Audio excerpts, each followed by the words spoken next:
yang melanggar rambu larangan parkir. Telah hadir kini di studio Berita 1 TV Wakil Kepala Dinas Perhubungan DKI Jakarta Bapak Benjamin Bukit serta pengamat tata kota Bapak Nirwono Yoga. Selamat pagi Bapak-bapak, selamat datang di Berita 1. Langsung ke Pak Bukit terlebih dahulu Pak, isi Perda nomor 3 tahun 2012 secara keseluruhan itu seperti apa sih? Iya, jadi Perda 3 tahun 2012 itu tentang retribusi daerah itu mengatur beberapa item ya. Salah satu diantaranya mengatur tentang parkir. Ya. Kalau yang terkait dengan perhubungan banyak misalnya seperti peron di terminal, kemudian retribusi kir untuk kemudian kendaraan bermotor. Nah terakhir ini memang ada satu yang belum kita terapkan. Nah ini rencana kita mau kita terapkan. Nah bagi kendaraan roda 4 yang melanggar rambu atau larangan parkir itu akan diderek dan dikenakan retribusi sebesar Rp500.000 per kendaraan. Jadi Rp500.000 ini sebagai bentuk kompensasi dari dendanya itu Pak ya? Betul. Oke. Nah 8 September sendiri diberlakukan mulai derek denda Rp500.000. Ini pertimbangannya apakah 8 September? Iya, karena memang kita harus rentang waktu kita kasih dalam rangka untuk sosialisasi. Kemarin tanggal 1 kita sudah lakukan simulasi sekaligus sosialisasi di kantor kita di Jati Baru. Nah, mungkin terhitung itu sampai dengan hari Minggu ini kita sosialisasikan di titik-titik yang kita mau terapkan gitu. Nah, misalnya Jakarta Utara kita ambil itu titiknya di akses Marunda Cilincing. Kemudian Jakarta Barat itu di stasiun Kota Beos. Kemudian Jakarta Pusat di Tanah Abang dan sekitarnya. Kemudian Jakarta Timur itu di Jatinegara dan sekitarnya. Kemudian Jakarta Selatan itu di daerah Kalibata City. Wah, nah, jadi tanggal 8 kita harapkan sudah kita main lah, artinya betul-betul melaksanakan ini sesuai dengan amanat Perda tersebut. Ya, tempatnya juga dahsyat itu yang dipilih ya, masing-masing wilayah dari Jakarta itu. Nah, Pak Yoga sendiri bagaimana Anda melihat penerapan lah uji coba seperti ini? Ya, ini sebenarnya kalau kita bicara tadi Perda nomor 3 tahun 2012 kan bicara retribusi daerah. Nah itu ada turunannya yaitu Perda nomor 5 tahun 2012 tentang perparkiran sebenarnya. Nah jadi di sini sebenarnya program dari Pemda DKI secara keseluruhan itu ada beberapa hal. Termasuk turunannya ke distribusi parkir sebenarnya. Yang pertama dalam 10-20 tahun ke depan itu semua parkir on street di jalan itu akan dihapuskan. Nah inilah kenapa ada turunannya seperti nanti ada parking meter bahkan juga penderekan bagi kendaraan. Kenapa? Karena salah satu biang kemacetan lalu lintas ini kan karena mobil parkir sembarangan di jalan. Nah inilah tujuan utamanya garis besarnya menghilangkan parkir on street ke depan.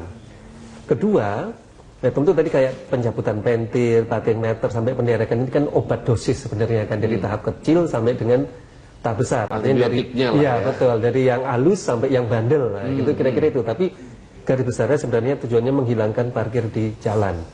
Nah, kemudian yang kedua yang perlu juga dilakukan oleh Pemda DKI memang di sini adalah mendorong penyediaan lahan parkir yang memadai di setiap bangunan sebenarnya. Karena di dalam pengajuan IMB kan sudah ada AMDAL bangunan dan AMDAL lingkungan.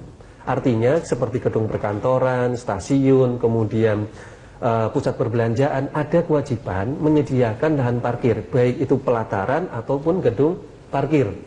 Kalau kita amati dari kasus yang akan diterapkan seperti contohnya Tanah Abang, kemudian di Kalibata City, di Jakarta Selatan, pada awalnya harusnya sudah menyediakan parkir yang memadai. Kalau tidak, pasti ada solusinya. Contoh, kalau kita bicara tadi kasusnya seperti di Kalibata City, rencana awal pembangunan rumah susun di situ memang tidak menyediakan begitu banyak parkir karena kita tahu ini untuk golongan menengah ke bawah. Subsidi. Artinya teorinya tidak perlu lahan parkir banyak. Namun kenyataannya begitu ini disalahgunakan, artinya kita dapatkan bahwa banyak penghuni yang justru menengah ke atas yang memiliki kendaraan, konsep dari Kalibata City sebagai rumah susun sederhana hilang, kemudian menimbulkan kemacetan lalu lintas di sekitarnya. Ini juga salah satu tujuan utamanya. Nah, ketiga yang akan diterapkan ke depan harusnya adalah nanti penetapan zona parkir dan juga peningkatan tarif parkir.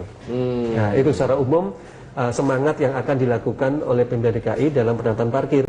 Nah, tentu ini kan berjenjang kan, ada yang sistemnya paralel, ada yang kerjaannya bisa secara bertahap. penerapan zona parkir seperti yang ada di Solo ya? Ya secara umum memang kalau yang berlaku ya nanti ya itu ada zona inti, zona menengah sama zona luar. Oke. Kalau semakin menuju ke pusat kota tentu semakin mahal. Nah semakin ke pinggir agak murah.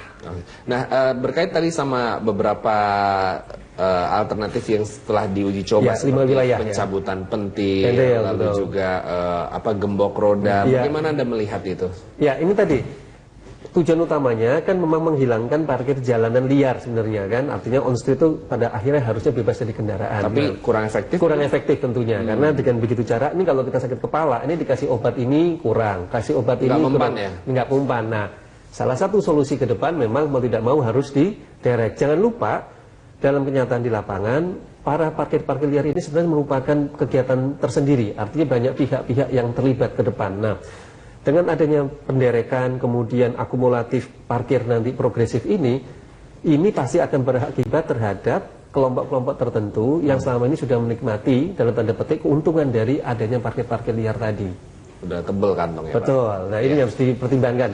Nah Pak Bukit, Ya. jadi sistematisnya seperti apa nih? Ada mobil parkir liar seperti itu. Setelah itu nanti langsung diderek, mereka akan dikenakan denda Rp500.000, betul? Satu hari ya Mas. Satu hari. Kalau hari berikutnya ditambah 500 lagi. Akumulatif. Kalau nggak diambil-ambil mobilnya nambah terus 500.000. Ya. Itu cara bayarnya berarti gimana Pak? Ya, jadi gini, 5 titik yang saya sampaikan tadi, ini kita pasang rambu. Jadi di bawah rambu misalnya ada pecoret gitu ya, Ya. di bawahnya sekarang kita tambahkan parkir tidak memenuhi ketentuan, kita derek 500.000 sesuai dengan Perda 3 2012. Nah kemudian kita tambahkan di bawahnya ada call center daripada kantor kita, Ya. itu di 3457471, dan ada juga SMS-nya. SMS-nya itu 0857 99 200 900. Nah, jadi kalau orang parkir di situ, kemudian berarti melanggar kan. Nah, kita derek.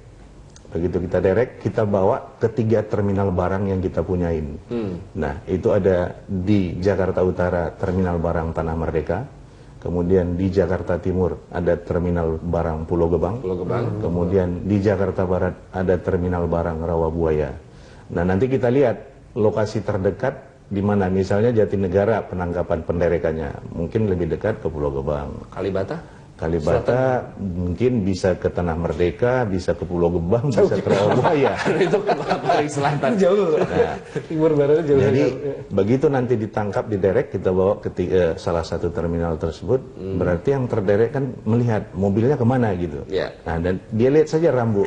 Nah, dia hubungin call center atau di SMS. Nah, kalau di SMS kita counter. Nah, kita counter nanti ada SMS gateway dari Bank DKI di situ. Nah, Anda harus bayar ke ATM Bank DKI atau tellernya, atau bisa juga ke ATM bersama, ATM Prima yang bekerja sama dengan Bank DKI. Di mana saja ATM-nya di seluruh DKI.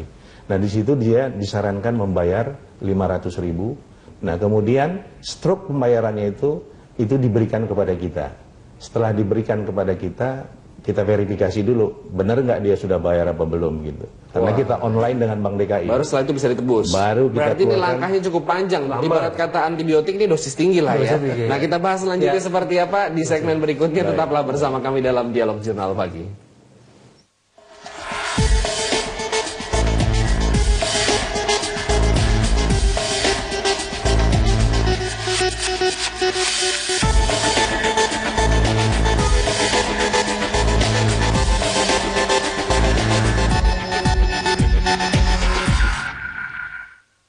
Welcome to the future of news. The Jakarta Globe, your city, your world. Berita 1 hadir dalam multi-platform mobile app. Berita 1 News Channel live streaming, radio, foto dan buletin, sosial media dan citizen journalism,